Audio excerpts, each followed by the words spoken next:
Hi guys, it's Miss Davila.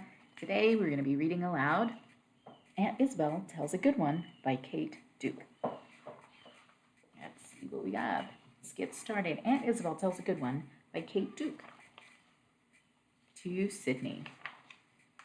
Tell me a story, said Penelope one night after supper. What kind of a story? Asked Aunt Isabel. A good one, said Penelope. All right, said Aunt Isabel. A good story is the hardest kind to tell, though. We must put it together carefully with just the right ingredients. Let's start by giving it a when and a where. When does this story begin? Long, long ago, said Penelope. And where does it begin? Asked Aunt Isabel. Think of a place where exciting things can happen.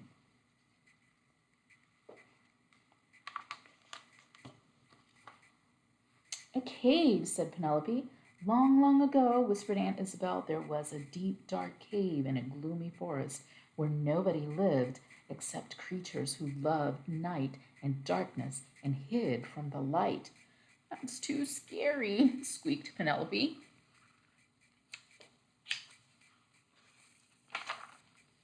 We'll put something cheerful in our story too, then, said Aunt Isabel. Think of a who. Who shall be in this story? How about a handsome prince named Augustus, who lives in a sunny hill high above the gloomy forest? In a big castle, Penelope added. Certainly in a castle, with his mother and father, the king and the queen, Aunt Isabel agreed. Prince Augustus is as kind as he is good-looking. He likes to have picnics in the garden and is always happy to share his sandwiches. I like this prince, said Penelope. Me too, said Aunt Isabel. Now let's add someone else, someone talented and charming. Shall we name this darling animal Penelope?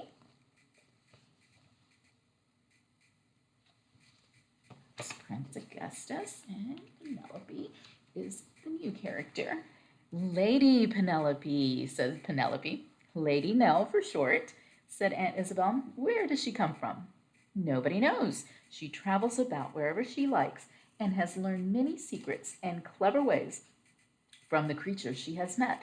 She can fiddle like a cricket, sing like a dove, and wiggle her ears as well as any jackrabbit. Best of all, she has 4 pet fireflies and can juggle like spinning gold stars.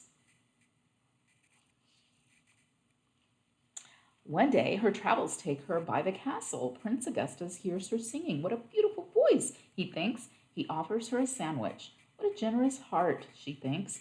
Pretty soon, guess what happens? They fall in love, Penelope exclaimed. Exactly. So now our story has romance in it too, said Aunt Isabel. This story is coming out nice, Penelope said.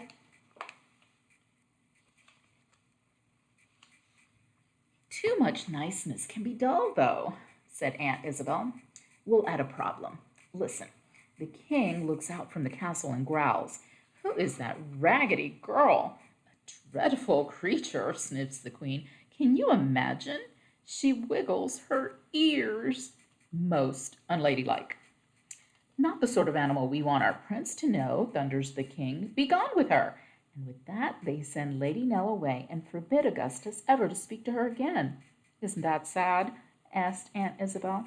I think we should leave that problem part out, grumbled Penelope.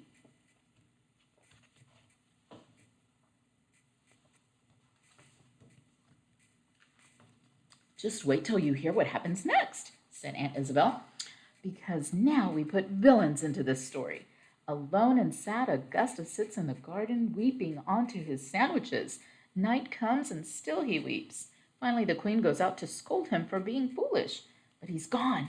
On the garden seat lies a note. It says, "The prince has been snatched. Give up the throne if you want him back. Signed, Odious Mole and Bad Egg Bat."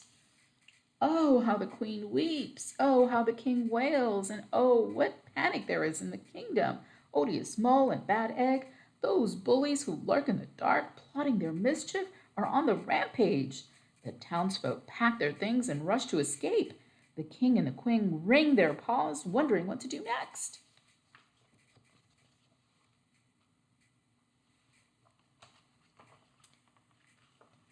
But when Lady Nell hears the news, she doesn't run away. She doesn't waste time with paw wringing. She leaves her camping out place, sneaks back to the castle, garden and finds a clue. A trail of sandwich crumbs lead away from the castle and into the gloomy forest at the bottom of the hill. Uh-oh, more scary stuff, cried Penelope. A little danger is good for a story, said Aunt Isabel. Lady Nell follows the trail farther and farther into the forest. At last she comes to the mouth of the deep, dark cave. Should she go inside? No, squeaked Penelope.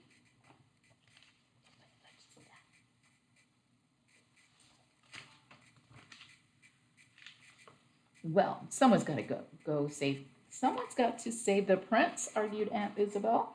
So Lady Nell marches in. There are shadows all around. The cave twists and winds. She turns a corner and sees Prince Augustus all tied up. Nellie, he shouts. Augie, she cries, and leaps to help him. Suddenly, a voice snarls, Not so fast, my little friends, and out rushes Odious Mole. With a sneer, he reaches towards them with his long, sharp claws. Oh no, cried Penelope. What are they going to do?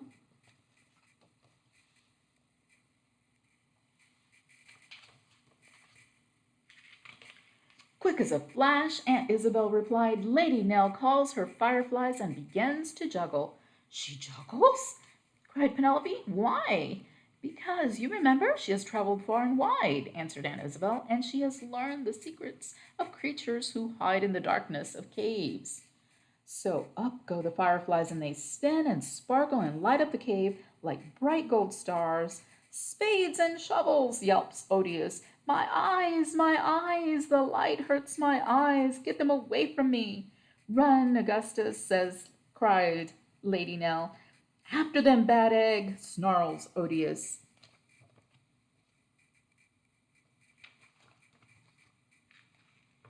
Down from the ceiling swoops Bad Egg Bat, squealing, Hee hee hee, you can't stop a bat with your puny fireflies.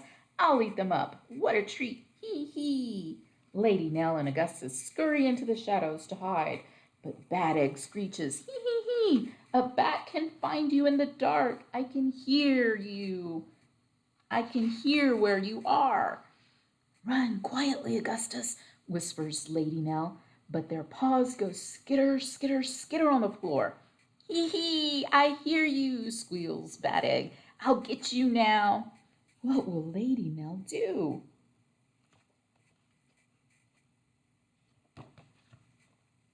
Goodness, so exciting.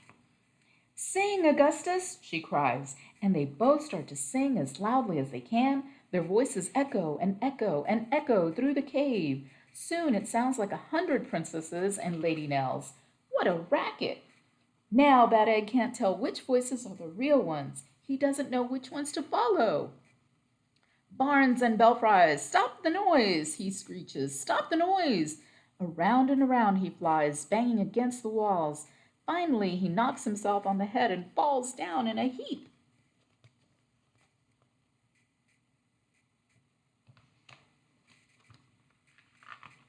Lady Nell and Prince Augustus dash out of the cave. They don't stop running until they are out of the forest and safely back at the castle on the hill. With shouts of joy, the king and queen rush to greet them. When Augustus tells them of Lady Nell's courage and cleverness, the king hugs her and the queen says, What fools we have been! My dear, you will always be welcome here. And Lady Nell wiggles her ears with delight.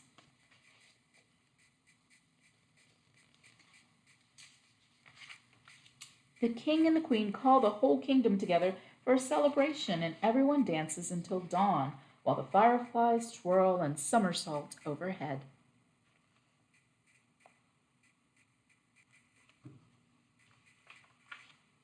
As for Odious and Bad Egg, they slink back into the depths of the cave and stay there, not daring to come out, for they know no one will ever be afraid of them again.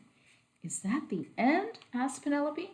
It's the happy ending every good story should have, Aunt Isabel replied.